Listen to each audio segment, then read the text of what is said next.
Vamos a continuar hablando del tema de la frontera sur, pero en esta ocasión desde la perspectiva de un periodista que ha estado cubriendo todo este desastre, pero desde el lado de México. Algunos de ustedes quizás han visto algunos de sus vídeos, algunos de sus reportajes, porque en redes sociales está como Oscar el Blue. Pero, señores, démosle la bienvenida a Oscar Ramírez, periodista y reportero de migración de Tijuana, México. Oscar, buenas tardes, un placer tenerte aquí en Perspectiva USA. Saludos, Vania, muy buenas tardes, hasta allá, hasta la Florida.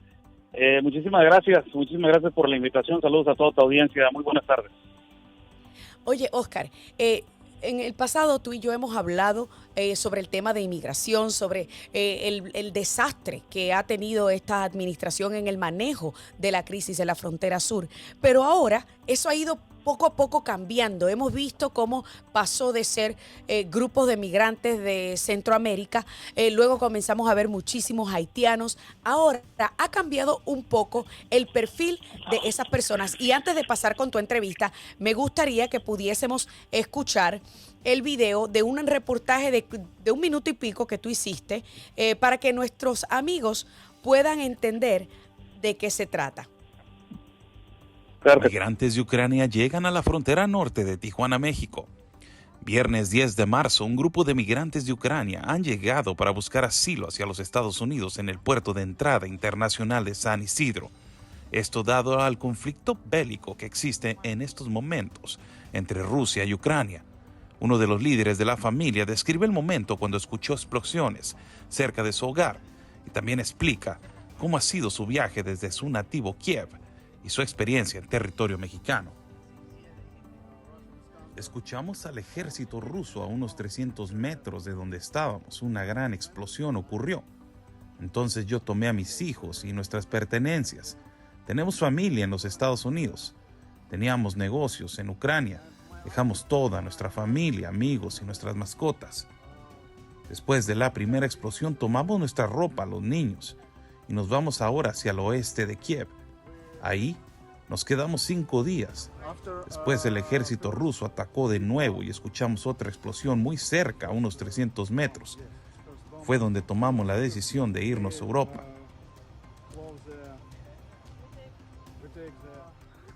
México tiene y fue un gran problema. Muchos puntos de inspección. Tiene muchas partes donde nos detuvieron y nos pedían mucho dinero. El conflicto bélico continúa entre Rusia y Ucrania. El gobierno de México ya ha dicho que migrantes de Ucrania seguirán llegando hacia la frontera norte. Bueno, ahí ustedes escucharon, amigos, que según lo que ha podido cubrir Oscar, estamos viendo entonces un aumento de migrantes ucranianos de México, o sea, atravesando México, llegando a nuestra frontera sur, la frontera norte de México. Vamos a comenzar primero por poner esto en perspectiva. Oscar, ¿cuándo fue más o menos? Obviamente ya estamos lidiando con este conflicto de Rusia atacando a Ucrania en unas 3 semanas. ¿Cuándo se comenzó a ver esa migración de ucranianos en México hacia Estados Unidos? Fíjate que empezó en la parte de Guatemala. Hace una semana se reportó por medio del Instituto Guatemalteco de Migración que llegaron 3 familias a las instalaciones del Instituto Nacional de Migración de Guatemala, en las cuales el presidente Yamatei, Alejandro Yamatei, dijo, nosotros vamos a recibir a toda la gente de Guatemala y les vamos a dar una atención especial. Inclusive mandó al secretario de Relaciones Internacionales de Guatemala a ver a las 3 familias. Estas 3 familias están por entrar por la parte sur de Tapachula. Ahora, en lo referente a las familias que están en la puerta norte del país de México, que es en la ciudad donde estoy, en Tijuana, que colinda con San Diego, California, estas familias llegaron el pasado viernes. Aquí son alrededor de unos 20 integrantes, y todos ellos familias entre tíos, primas y demás. Entre ellos se ubican también menores de edad, niños, y estuvieron esperando desde el día viernes toda la tarde, toda la noche, al ser atendidos. Al día sábado, ya los United States Customs atendieron a 2 familias, las cuales ya le dieron entrada, y hoy, el día lunes, fue donde dejaron entrar a otra familia y por supuesto el día de hoy ya accedieron el día martes a otra familia más. Sin embargo, Dania, el día de hoy en la mañana llegan dos familias más de Ucrania con integrantes de alrededor de 8 a 10 personas que vienen por medio de lo que es el conflicto bélico. La manera de llegar, vuelan de Europa hacia la Ciudad de México y de la Ciudad de México hacia la ciudad del norte, que es Tijuana, Baja California. Entonces ellos llegan, obviamente, mediante avión a Ciudad de México. Entonces de Ciudad de México vuelan también a Tijuana o caminan todo ese trayecto. No, esto es completamente diferente a lo que hemos visto ya por muchísimos años de estudio en eso de la migración, que viene siendo los migrantes económicos, que son prácticamente el Triángulo de Centroamérica y partes del sur, que ellos caminan en caravanas y caminan por países y países. No, estos migrantes o estos refugiados que vienen por este conflicto bélico, la mayoría de ellos sí tiene buena afluencia económica. Uno de ellos en la entrevista me dice, nosotros teníamos negocios, teníamos apartamentos, teníamos una buena economía y no necesariamente estamos en esta calidad de calle, ¿no? Ha habido albergues, líderes de albergues de Tijuana que se acercaron para ofrecerles sus servicios y ellos se negaron, Dania, les dijeron, no, estamos bien, nosotros podemos pagar un hotel, pero nuestros familiares están en Estados Unidos y a donde queremos ir es allá.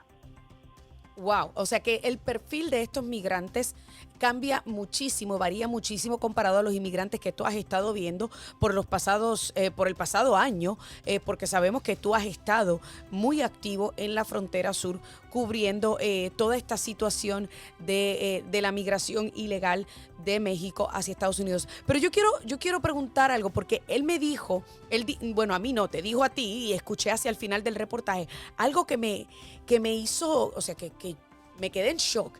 Y dijo que era que en muchas partes de México lo detenían y le pedían dinero. ¿Se refería él a los coyotes? No. Desgraciadamente, Dania, tenemos un problema enorme y eso se lo ha sabido por siempre. Pero en México existe un problema enorme de corrupción con el Instituto Nacional de Migración de México. Ya es confirmado, migrantes de Venezuela, migrantes de Cuba y partes aledañas al Triángulo de Centroamérica ya han sido sobornados también y han pagado por medio de una gran corrupción al Instituto Nacional de Migración por dejarlos pasar por diferentes puntos de inspección. Ellos cobran entre 10,000 a 15,000 pesos y ha habido entrevistas muy fuertes las que hemos hecho, las cuales migrantes de Venezuela nos dicen, sí, los agentes de migración de México, nosotros les tenemos que pagar esta cierta cantidad para que nos dejen transitar por el país. Él se refería a las autoridades mexicanas. Los coyotes realmente llegan y ofrecen, ¿no? Dan una tarifa y la tarifa cubre el transcurso desde el sur al norte. En ese caso no serían detenidos, pero ellos al momento de poder transitar y poder ejercer su derecho de transitar por alguna razón por medio de un documento de refugio o un pasaporte legal, ya se encuentran con otra barrera que es los agentes del Instituto Nacional de Migración de México, que es una enorme corrupción, Dania. Y te pregunto, Oscar, porque mencionaste son de 10,000 a 15,000 pesos. ¿Cuál sería el equivalente en dólares para nuestros amigos que están aquí en Estados Unidos que no saben de la transferencia y no entienden el cambio de moneda? Sí, estamos hablando anda oscilando entre 700 a $1,000 por persona. Eso sería nada por más persona, o sea que no es por familia, es por persona. No, sí, por persona. En eso sería nomás en el transcurso del sur al norte. Ya en el norte la tarifa sube 3 veces más, hasta 4 o 5 veces más por persona, por cruzarlos de manera directa, 5,000 a 10,000 dólares, y de manera indirecta solamente entregándolos por medio de una escalera que ponen para poder cruzar el muro, o entregarte de manera irregular por medio de un puerto que no es un puerto de entrada, un lugar donde pues, no está abierto el muro. Ahí cobran entre 2,500 a 3,000 dólares por persona, Dani. Wow. Entonces, solo para aclarar y para que nuestros amigos entiendan, México, obvio, porque mucha gente que vive aquí en Estados Unidos se cree que los migrantes pasan por México, que no hay leyes de inmigración en México. México tiene sus leyes de inmigración. Sí, ¿o no? Por supuesto, y ese es donde hay un gran embudo, ¿no? Es el embudo más grande para los migrantes, porque alrededor del transcurso de la gente que viene saliendo de su país, que la mayoría de ellos pues son migrantes económicos, Dania, casi no califican para el asilo y el refugio en los Estados Unidos. Correcto.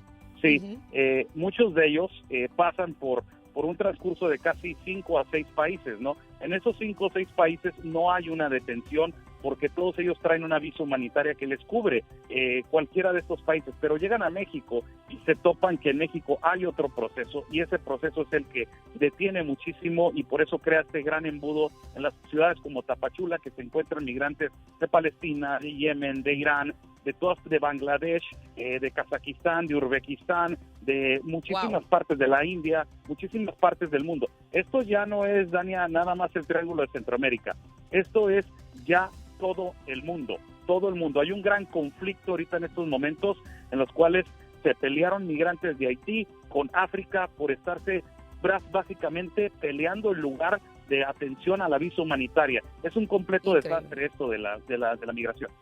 Leí hace unos meses que precisamente en cuestión de 24 horas habían detenido varias personas asociadas a distintas cédulas de estas de Al Qaeda y de otros grupos terroristas. De hecho, recuerdo que Guatemala también había interceptado, creo que unos cuantos de estos. Yo quiero que tú me vuelvas a repasar y a mencionar algunos de esos países que tú estás viendo y cuáles son los reclamos de algunos de estos migrantes. Sí, fíjate, en mi experiencia caminando en caravanas, me he topado con muchísimos migrantes del Medio Oriente, en los cuales una caravana muy mencionada el 23 de octubre del año 2021, hice una entrevista dentro de la caravana cuando íbamos caminando por casi alrededor del tercer municipio. Había personas de Palestina, pues básicamente iban bien vestidos, no iban como el migrante económico que viene del Triángulo de Centroamérica. Estas personas venían muy bien vestidos y se entiende, en el mundo periodístico en la parte sur del país se entiende que esos hombres pues se infiltran dentro de la caravana para poder transitar sobre diferentes puntos de inspección, porque los puntos de inspección no detienen a las caravanas, los dejan caminar. En la última visita que tuvimos en este año, Dania, te comento, sí, también nos topamos con migrantes de Irán, hice entrevistas con migrantes de Irán, de Yemen, muchísimos migrantes de Pakistán y de nuevo migrantes de Palestina. Nos tocó ver también migrantes de Bangladesh, migrantes de Kazajistán, de Uzbekistán, y también detuvieron a un grupo muy grande de 18 migrantes de Rusia en un hotel, el Hotel One de Tapachula. Ahí estos migrantes llegaron de manera ilegal, entraron al país de manera ilegal y el hotel mismo reportó esta llegada de estos migrantes. Wow. Entonces, y que yo me pregunto cómo llegaron estas personas de Rusia de forma ilegal a México. O sea, obvio que ahí no volaron. Pero una de las cosas que te quiero preguntar es, yo he hablado del tema de la frontera en muchísimas ocasiones y siempre viene alguien a decirme que es que yo soy antiinmigrante, que es que yo soy insensible, que es que yo no tengo compasión. Esto no se resume a compasión, esto se resume a que un país no es un país soberano si no tiene fronteras sólidas. Pero más allá de eso, quiero tu opinión, el estar ahí cubriendo esto y ver cómo se ha ido transformando la cara de estos migrantes. ¿Tú crees? Y yo quiero que me hagas una comparación porque yo sé que tú también cubriste las caravanas que ocurrieron bajo la administración de Donald Trump. ¿Cuál es la diferencia? ¿Cómo se compara estas caravanas o esta migración que había bajo la administración de Donald Trump a diferencia de la administración de Joe Biden? Sí, es un mundo de diferencia, Dania. Es un mundo de diferencia. La razón es fácil. Se ha venido una enorme inflación migratoria, enorme irregularidad de entrada, y lo más agravante que no menciona la administración al corriente de los Estados Unidos, la administración de Joe Biden, es el tráfico de niños, que es exacerbadamente ya un número sobrepasado, en el cual los United States Customs soltó el número. En el año fiscal del año 2022, que inicia en octubre del 2021 hacia la fecha, se han registrado más de 38,000 niños no acompañados que han llegado hacia la frontera de los Estados Unidos, los cuales ONGs, las Catholic Charities, las muy mencionadas Catholic Charities, son las que se encargan de distribuir a estos niños y no se sabe a dónde van. muchísimos de estos niños han llegado también hacia la frontera sur. Hay un enorme, esta administración en su totalidad ha incentivizado muchísimo al crimen organizado para seguir operando y prácticamente traficar a personas a un número increíble. Acaba de haber un accidente el año pasado, un accidente trágico en el cual más de 56 migrantes perdieron la vida en un accidente en el cual 167 de ellos iban adentro de una caja de tráiler. Consistentemente pasan este tipo de accidentes. Y no solamente eso, Dania, lo que no menciona la administración de Joe Biden, y disculpa si me extiendo, es las enfermedades. Vienen muchísimas enfermedades, que eso no mencionan ellos absolutamente. ¿Cómo que? Dime algunas. Yo sé que el tiempo nos apremia y se nos va volando, pero mencióname algunas, porque esto yo lo he dicho en otras ocasiones y también me tildan de mentirosa. Tú que estás ahí cubriéndolo día a día, mencióname algunas de esas enfermedades que la prensa y la administración ha mantenido oculta con las que vienen algunos de estos migrantes. Bueno, Dani, las personas que te acusen, que vayan y entrevisten a la persona del sector salud de Tapachula, Chiapas, y él ha dado las declaraciones que en Tapachula hay una enorme propagación de gonorrea, una enorme propagación de sífilis, hay casos de SIDA, hay muchísima gente que viene llegando ahorita del Triángulo de Centroamérica que viene con positivo con malaria, hay muchísimas, el dengue y muchísimos casos de COVID. Esto es una realidad, necesita entender el público norteamericano que estamos viviendo una frontera abierta, no solamente en los Estados Unidos, pero en México. Este pacto global de migración vino a complicar y sobre todo subsistir a lo que es el mal, Dani, a lo que es el tráfico de niños, el tráfico de humanos y todas estas cosas que se vienen con todo lo que es el no tener ley y orden, básicamente.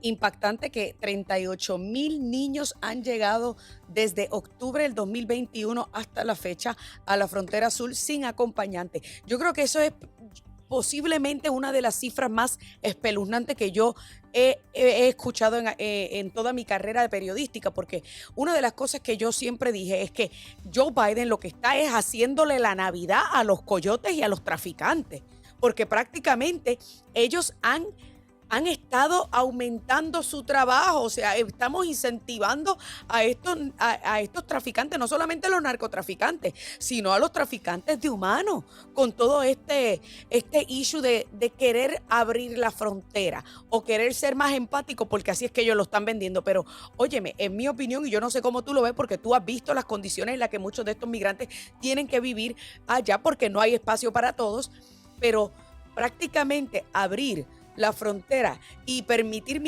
una inmigración sin control, eso tampoco es empatía, Oscar. No, desafortunadamente no, pero hay un problema muy grande, ¿no? Que es lo que ha hecho esta administración de los Estados Unidos es no solamente incentivizar el crimen organizado en México, sino también la gente que viene de Venezuela, que hace un trayecto sumamente doloroso, pasa por el lugar más difícil, más peligroso del mundo, que se llama el Darién, en Panamá. La selva del Darién es un lugar donde se violan a mujeres, se violan a niñas, se asesinan a hombres, se asesinan a mujeres, hay un enorme tráfico de personas, muchísimos migrantes pierden la vida, y esto es a raíz de donde tú ves la incentivización, donde está el premio mayor, que es los Estados Unidos.